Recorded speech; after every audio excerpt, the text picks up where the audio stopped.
Anyone who knows anything about presidential politics will tell you there is no winning the White House with the state of Florida not in your back pocket. However, this will go down in the POTUS books as the time when no one paid any attention to history or the Golden Rule. So why should Scott Walker be any different? Add to that a breakout in the polls that will prove yet again how angry this nation really is on the GOP side. You have the beginning of another wild time with the political animal. On the right, the shy, demure, soft-spoken veteran Republican strategist Ford O'Connell. On the left, the shy, demure, soft-spoken veteran Democratic strategist J.D. Gins. Let us both be shy and demure, all three of us. Thank you, gentlemen. Good to see you again. Hey, J.D., I'm going to start with you on this one. It is time to stop making fun of Donald Trump, because look at this. The new poll comes out from Quinnipiac University. 20% of the Republicans and Republican leading voters said they would vote for Trump if the primary were held today. He's far and away. He's blowing the field away right now, Ford. Well, he absolutely is blowing the field away. I will say this, though. It's a flimsy 7-point lead, but it is quite impressive. A lot of people are hacked off, but what they like about Trump is he's being bombastic. He's obviously a celebrity. He's talking about nationalism and populism, and he speaks his mind. That's something that's very refreshing for a lot of voters. That said, though, one thing that Trump really has to worry about is that 30% of the voters still say they won't vote for him no matter what in a Republican primary. But he's improving. And for J.D., isn't that what the left is looking at? They'll say, all right, look, you guys, you can talk about Donald all you want, but still look at the fact that even in the polls themselves, they'll tell you that there's a lot of people who wouldn't vote for him, even if he was the last man on earth. From the Democratic side, we really hope that Donald Trump gets the nomination. Absolutely. He would be the best thing for the Republican Party. You keep saying that, J.D. You keep saying that with a smile. I do keep saying it because it's true. But I think Ford is right. 20% isn't that much. There's 80% of the voters out there who aren't for him. And there was actually a great story in 538 just the other day about how many people have an unfavorable view of him. And so while he's got 20% of the people for him, there's a big wide open field right now, and 20% isn't even 50%. He's not there, and he's got a lot of people who are against him. But that being said, I hope the Republican Party really puts him front and center. But I will say this, though, about Donald Trump. What he's doing on the Republican side is extremely impressive. He's driving the conversation to where the Republican primary voter wants to go. The question is whether or not he can prove himself to be a statesman. If he can do that, trust me, his numbers will improve, J.D. And at one point, if he actually does become the nominee and continues to improve his numbers, you could get scared. Well, but let's look at it this way, too, guys, because when the debate comes up, thanks to Donald Trump, this thing may have historic ratings. So I'll tell you what, J.D., you may not like Donald Trump, but there's going to be a lot of high-profile Republicans who are going to get a chance to put their message out in front of the people, thanks to Donald Trump. Good point.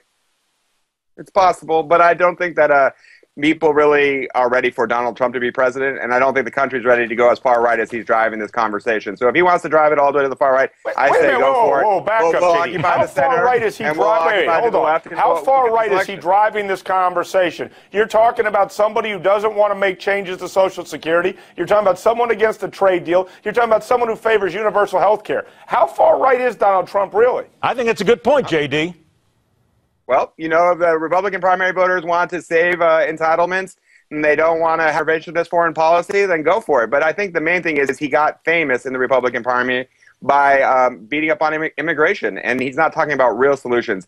The Republican president who told the USSR to tear down this wall, now it's kind of funny to see the Republicans advocating building a wall and really using that kind of rhetoric. So you're right. Donald Trump is going to have to sort it out. But right now, that 538 polling really shows that he's got a long way to go, actually. But I would prefer, he does have a long way to go, but he's been improving by leaps and bounds. And I promise you, if we'd had this discussion a month ago, you and I wouldn't believe where he's at right now. All right, I only got 2 minutes left. I got to hit two things very quickly. J.D., you used the word entitlements here. Spins right to this. Alan Greenspan brought it up, that entitlements are the thing that are still destroying this economy at this point, and the American people want to know when's somebody going to do something about this. They don't care if it's Democrat, Republican, or whatever, J.D.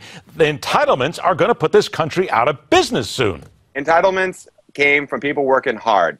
These are promises that our country made to American workers. And if we can't figure out how to keep our promises, then we should go back to the drawing board. And maybe we should look at things like raising the taxes on the very wealthy. Or maybe we should hope our corporations pay their fair share. Or maybe we shouldn't spend all of our money invading other countries. I think if someone's worked, and they get it up to being old enough for Social Security, we should make good on our promise. 20-second of you for the answer on that. Entitlements are basically 60% of federal spending. 10,000 people are turning 65 every day. It's talking about modernizing entitlements, not breaking our promise, and people are living a heck of a lot longer than when Social Security and Medicare were invented. You've got to change with the times if we want to keep this a stable country, because you're honestly bankrupting the country, and Medicare and Social Security are supposed to go bankrupt in the next 2 decades. See, and I'm telling you, the American people want to hear this. Their fair share. The American people want to hear about this, and that comes down to issues. 1 minute left to go. Forward to you first on this one. Scott Walker says that he's going to skip the primary in the state of Florida. Wait a minute. Weren't we always told that you had to have Florida in your back pocket? You can't win the presidency without it. This looks risky. This is a primary, not a general election. I think this is a smart move unless he thinks he can beat Rubio or Bush in it. Remember, this is a March 15th primary, so it's winner take all. So just competing in Florida doesn't get you any delegates. So Scott Walker's smart to focus on other states, but he should keep an eye on Florida because it is the most important state. Come on, J.D., now from the left there. No matter who you are, shouldn't you be? It's a smart move. It's a smart move. Really? You shouldn't be there at least just shaking hands and at least just telling people who you are, putting your face out in front of them? No, and if he gets the nomination, the Republicans of Florida will rally with him. But why would you spend all this money? If you go that you have two of your chief rivals spending the millions and millions of dollars, and you're going to spend millions of dollars alongside them and likely come in third no matter what, why would you go waste your money there? I just want to point out to everybody, and I want you to mark this date down, J.D. Gins and Ford O'Connell, left and right, agreeing on the same thing. We are going to mark this down. We're going to make this will be a Christmas reel by the time it comes down. It will be the first broadcasting 8-second Christmas reel, but it will be worth the while. Ford O'Connell, J.D. Gins, gentlemen, thanks so much for joining us tonight. We'll talk to you guys again real soon. All right, coming up next, the political PR train that at the moment is rolling over everyone and anyone in its path. You got to say that that's really what's happening here. But now ask yourself and ask a professional, can the Donald maintain this momentum, especially with the debates coming up? The fastest 60 minutes of news, The Hard Line, continues.